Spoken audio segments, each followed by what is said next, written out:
Imagine you are walking into a massive, sprawling library. Yep. From the outside, the building is enormous. Like, it takes up an entire city block.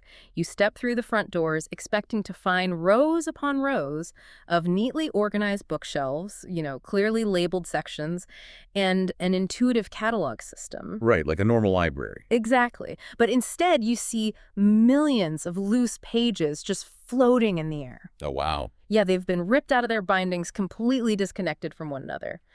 If you want to know about, say, the history of Rome, you have to run around catching individual pages as they flutter past, just hoping you grab the right ones in the right order. That sounds like an absolute nightmare for a researcher. It really does. I mean, you have a tremendous volume of information floating around, but zero actual knowledge architecture holding it all together. And that disconnected library is exactly what most business websites look like to an artificial intelligence today. Yeah, it really is. So we've got a fascinating stack of source material on the table for this deep dive. And you, listening right now, you are sitting right here with us as the third person in this conversation. Today, we are unpacking a series of strategy documents, internal slide decks, and presentations detailing a trademarked framework called the Buyer Funnel Spine. Right. This was developed by Steve Tackett, the founder of GAS.net, CarDealerships.com, and DealerLeads.com. The underlying mission of these documents reveals a pretty profound realization happening in digital marketing right now. Definitely. We are going to explore why having thousands of pages on a website absolutely does not mean a business is actually digitally visible to modern search platforms. Yeah, volume doesn't equal visibility anymore. Exactly. We need to look at how a massive shift in content architecture is changing the fundamental mechanics of how AI discovers, understands, and references information. Okay, let's unpack this, because to understand the solution, we really have to walk through the graveyard of the old digital strategy. A graveyard, I like that. For the last 20 years, the absolute governing law of the internet, especially for dealerships and retail environments, was the mantra, content is king. Ugh, yes. That old mandate trained an entire generation of marketers to prioritize sheer volume over interconnected context. Right. If you go back to the early 2000s, the directive from every SEO agency was simply to publish constantly. The belief was that every new page was like a new lottery ticket in the search engine index. And the result is what we see on so many legacy websites today. You look at a dealership's blog, and it is just a chaotic, disconnected mess. Yeah, completely disjointed. You'll find a 300-word post celebrating National Dog Day. Right. And right next to it is a generic article about summer driving tips, and then a highly technical but very thin page listing the specs for a specific car model. It makes no sense structurally. And no, the entire strategy was built on a premise of one page, one isolated answer, one shot at getting a click. But that approach actually functioned decently well in a primitive search environment. Wait, really? Yeah. Decently well? Yeah, I mean, in the legacy internet, a consumer would go to a search bar and type a fragmented, caveman-style string of keywords. Oh, like buy SUV Chicago? Exactly. The search engine would crawl its index, find a static page that contained those exact 3 words in a headline, and serve it up. So it was just matching text. Right. It didn't require deep context because the user's query didn't have deep context, but the introduction of generative AI has completely collapsed that one-shot model. Because we don't search in those fragmented robotic keywords anymore? I mean, the interface has changed. We are having actual conversations now. Yeah, we are asking sequential, context-heavy questions. Right. The shift to artificial intelligence means the user isn't just dropping a query and leaving. They're building a chain of thought. Okay, give me an example of that chain of thought. Sure. So a buyer might start a session by asking, what is the best 3-row SUV for a family of 5? Okay, it makes sense. The AI synthesizes data and suggests, say, the Kia Telluride. The buyer's very next query is the Telluride good in snow? Right, a natural follow-up. Then, what are the common maintenance issues after 50,000 miles?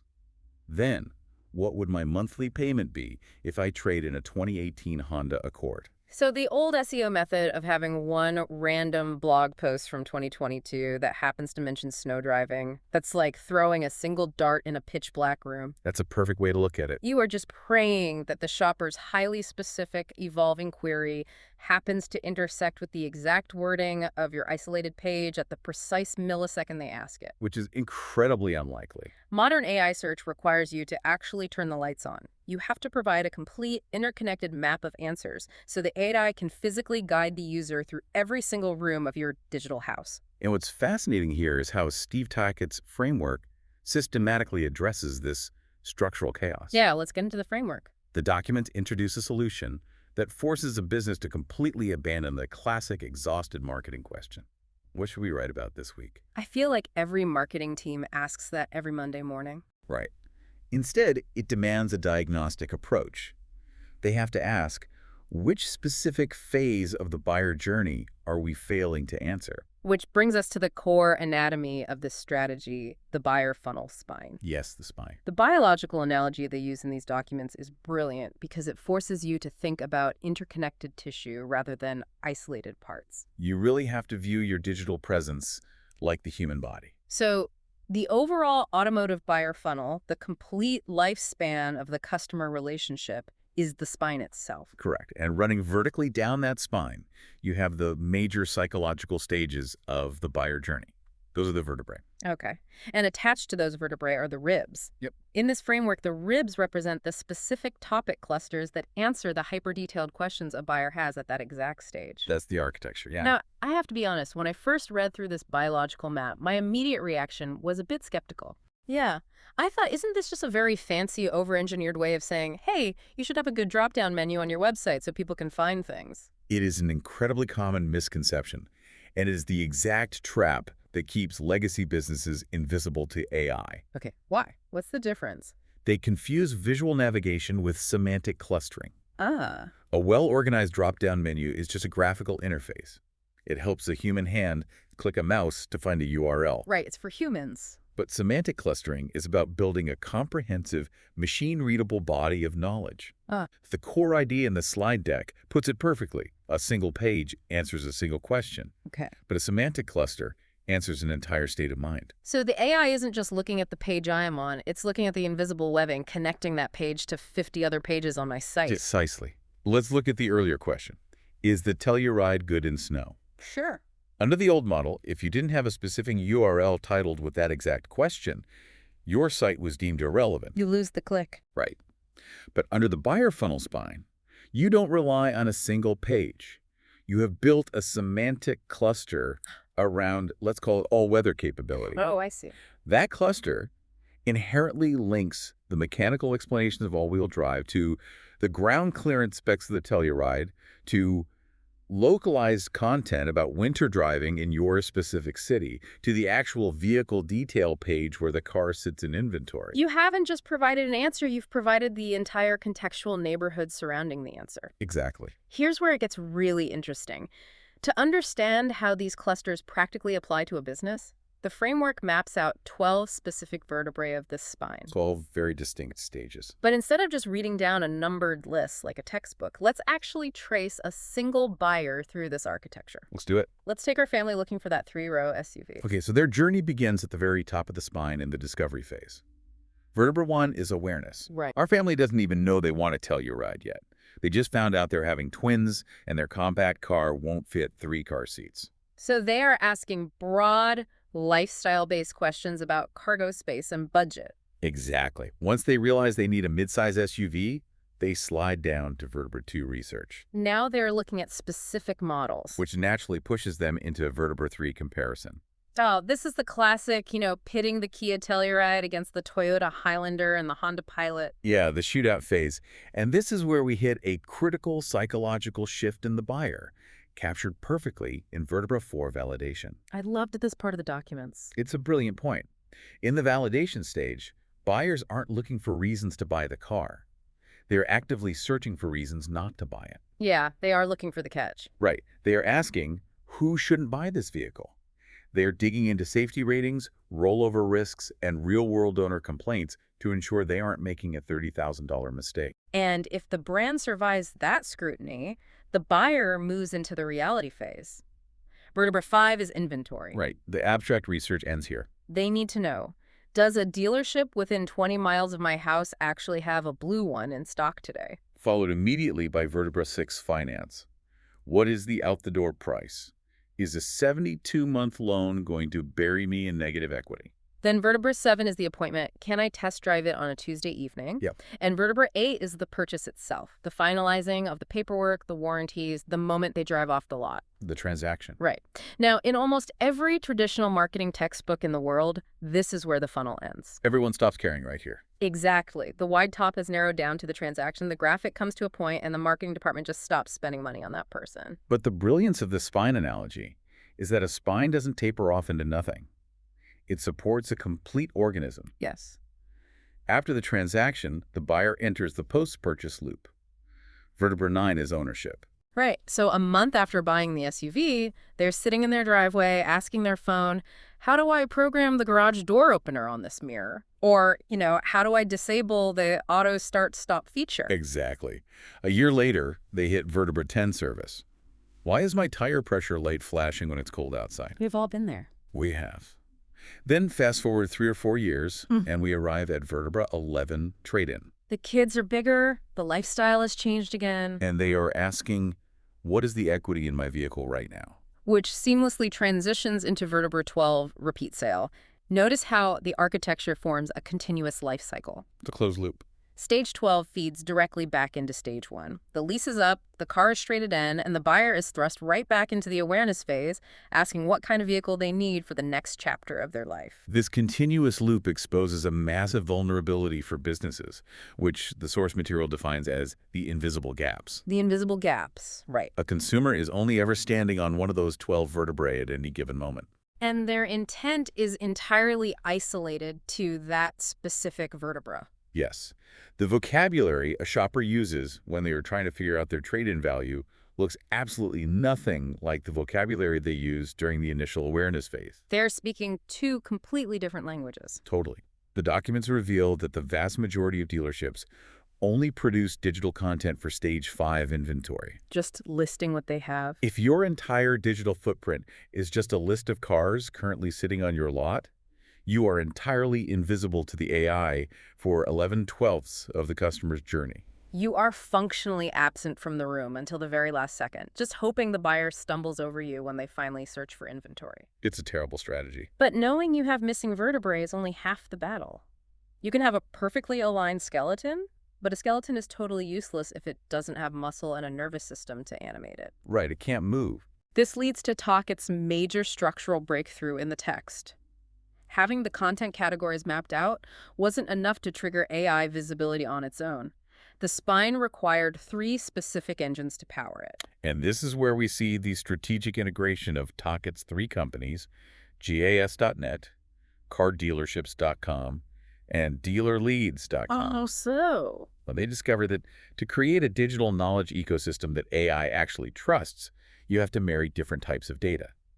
Engine number 1 is marketplace exposure. This is the commercial reality check for the AI. It proves you exist in the physical world. Exactly. A standalone informational blog might have great writing, but it doesn't sell cars. Right. An automotive marketplace provides the AI with commercial context. It feeds the algorithm real, verified dealerships, physical geographic locations, and tangible inventory that shoppers can actively purchase. It signals to the AI that this isn't just a publisher. It is a transactional entity. Yes. Engine number 2 is daily editorial content. This is where the platform stops just listing the price of a vehicle and actively begins educating the consumer. It demonstrates topical depth across all those 12 vertebrae we just walked through, proving the business actually understands the products it sells. Which brings us to the most technical, but arguably the most critical component of the entire framework. Engine number 3, questions, answers, and structured data. Right. Schema. Yes. Every time you publish editorial content, you are creating opportunities to answer specific buyer questions. But human language is messy. Very messy. And AI needs certainty. When you format those answers using structured data, which developers often refer to as schema, you are essentially translating your human-readable paragraphs into machine-readable code. We hear the word schema thrown around a lot in tech spaces. Let's make sure we really understand what it is doing mechanically here. Okay, let's break it down. If I write a paragraph on my website that says, the new Telluride has a fantastic towing capacity of 5,000 pounds, a human reader understands that easily. But what does the schema actually do to that sentence? To an AI crawler, That human sentence is just a string of text that it has to parse, interpret, and hopefully understand Right, correctly. yeah.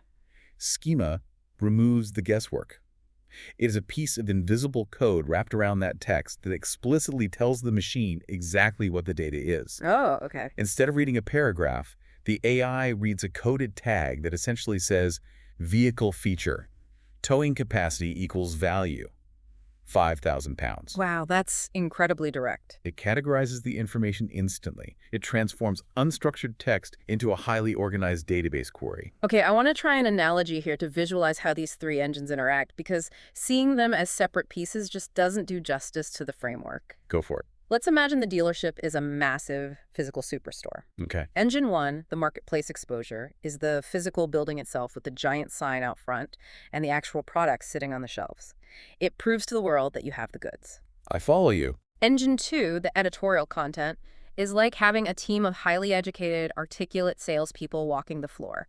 They can explain the features, compare the products, and educate the customer based on their specific lifestyle needs. Right. They provide the context. Exactly.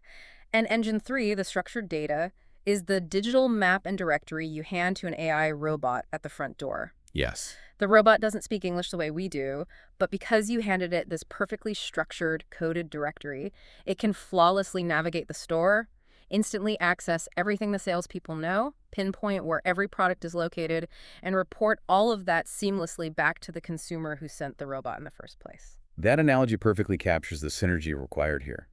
AI systems don't just want a directory of products, and they don't just want an opinionated blog post. They want the connection. They're looking for the verified relationship between the two. The sources sum this up with a principle that really anchors the whole methodology. Authority without education is incomplete. Education without structure is random. Structure without answers leaves questions unresolved. That concept completely redefines what it means to be an authority in a local market. It really does. It means that being the biggest dealership in town with the most cars on the lot means absolutely nothing to an AI if you aren't also educating the consumer. Right. And having brilliant educational content means nothing if it isn't structured in a way the machine can effortlessly digest. It explains exactly why legacy SEO fails today. Legacy SEO attempted to solve a deeply interconnected problem using a single disconnected tool, just publishing more pages. Just throwing more darts in the dark. Exactly. The buyer funnel spine works because it connects real, physical inventory to demonstrated knowledge, translates that knowledge into the exact conversational language buyers use, and then wraps the entire package in structured data so the machines instantly grasp the relationships. But I want to push back on the sheer scale of this operation because the numbers in these documents are intimidating. Oh, they are massive. When you actually sit down and map out every single question a human being might ask over the lifespan of researching, buying, owning, and trading in a car, the volume of content required seems staggering. The sources provide the exact mathematical breakdown. And you are right, it is massive. Tell me. The framework takes those 12 buyer stages and expands them into 148 distinct topic clusters. Okay, 148 clusters. For those clusters, they have mapped out 1,498 distinct content pathways. Wow. And collectively, navigating those pathways generates over 20,000 micro Q&A signals feeding into AI models. Let me stop you there, because 1,498 distinct content pathways sounds like a full-time job for a 50-person marketing department. It does sound like that. If I am a single-point rural dealership or just a small local business, how on earth is it feasible for me to build a digital infrastructure with thousands of pathways? How is this actually scalable? If we connect this to the bigger picture, the scalability is actually the genius of the system. You don't have to invent the structure from scratch. The spine is a universal template. The psychological journey of buying a car is virtually identical, whether you are in a small town or a massive metropolis. That makes sense. The formula outlined in the presentation is straightforward. More relevant pathways equal more structured signals, which equals more AI visibility. The framework provides the underlying architecture, the 1,498 pathways, and the dealership simply populates it with their localized context. So the skeleton is identical, but the flesh on the bones is unique to the environment. Exactly.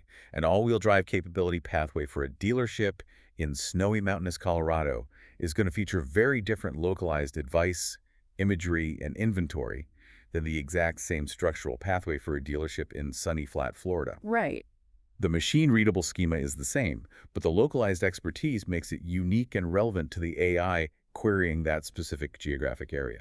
This scale brings us to one of the most memorable diagnostic challenges presented in the strategy documents. It's a simple prompt designed to wake business owners up. Count your ribs. It is a phenomenal audit exercise. Yeah. The human spine has 12 thoracic vertebrae and 12 pairs of ribs attached to them to protect the vital organs. The diagnostic asks a business owner to look at their own digital footprint and literally tick the boxes of the stages they genuinely structurally answer today. It's usually a pretty sobering exercise for them. I can imagine. Do you answer the top of funnel question? What kind of vehicle do I even need? Check the box. Right. Do you publish detailed CRV versus RAV4 comparisons and provide authentic insights? Check the box. Do you answer the post-purchase question, why is my TPMS light flashing in the winter? Check the box. And the brutal reality revealed in the internal audits is that most businesses, when they truly evaluate their content, only come in between 3 and 5 ribs. Wait, only 3 to 5? Out of 12. They're operating with more than half their rib cage missing, wondering why their digital body is failing. And this exposes the ultimate trap of confusing volume with coverage. Absolutely. A dealership owner might look at this audit and push back, saying, you know, what are you talking about? I just ran a report and I have 5,000 indexed pages on Google. My SEO agency publishes 5 blog posts every single week. We hear that all the time. But if you look closely, and all 5,000 of those pages are just slightly reworded descriptions of the cars currently sitting on your lot, which is just vertebra 5, you do not have a 5,000-page body of knowledge. No, you don't. You just have one really, really fat fifth vertebra. A giant swollen vertebra. Exactly. You have 0 ribs in awareness, validation, ownership, or trade-in. Having a massive volume of pages in one single stage is not the same as having comprehensive coverage across the entire buyer lifecycle. The AI doesn't reward redundancy. It rewards comprehensive authority. If a user is asking a Stage 2 research question, the AI has absolutely no use for your 5,000 Stage 5 inventory pages. So what does this all mean for you listening right now? Yeah, let's bring it back to the big picture. Even if you aren't selling cars, if you are in real estate, software, healthcare, or any form of retail, the lesson screaming from these documents is that in an AI-driven world, isolated, fragmented information is simply ignored. Ignored completely. We have completely left the era of the traditional search engine where a random standalone page could win a random keyword click. We have entered the era of the answer engine. Yes. And generative AI platforms are evolving rapidly to exclusively reward businesses that build complete, structured, interlinked knowledge ecosystems. This raises an important question, and it's something I want you to really mull over as we conclude this analysis. Okay, let's hear it. We spent this entire time looking at how critical it is to build this complete spine of knowledge on your own digital property. But consider how many businesses today have completely outsourced their own expertise. Outsourced it where? To agencies. No, outsourced it to the internet at large. Think about where the most valuable answers live right now for many brands. If a consumer asks, is this specific product reliable over the long term?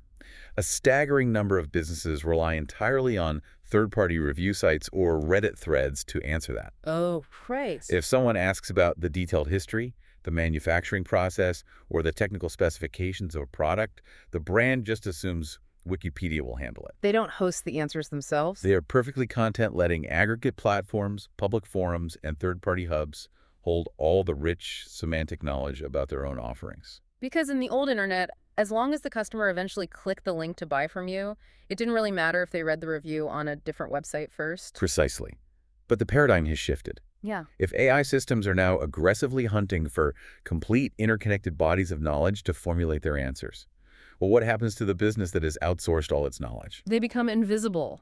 If you don't build your own spine, if you don't have the educational engines and structured data running on your own domain, the AI has zero reason to ever cite you as the authority. Wow. You aren't a knowledge source. You are just a checkout counter. Will businesses that fail to map their own customer lifecycle become completely erased from the AI search interfaces of the future? That is a legitimately chilling thought for any business owner. It really is. If you construct a hollow skyscraper with no floors inside, the AI is just going to walk right past it and go to the building that actually has the answers inside. Exactly. It goes right back to that chaotic library we talked about at the very beginning of this deep dive. You can have millions of pages floating in the air, but if you don't take the time to bind them into a book, organize them onto a shelf, and build the structural architecture of the library itself, Well, you don't possess knowledge. You just have noise. You just have noise. And artificial intelligence is getting incredibly good at ignoring the noise. It might be time to sit down and count your ribs. We will see you on the next deep dive.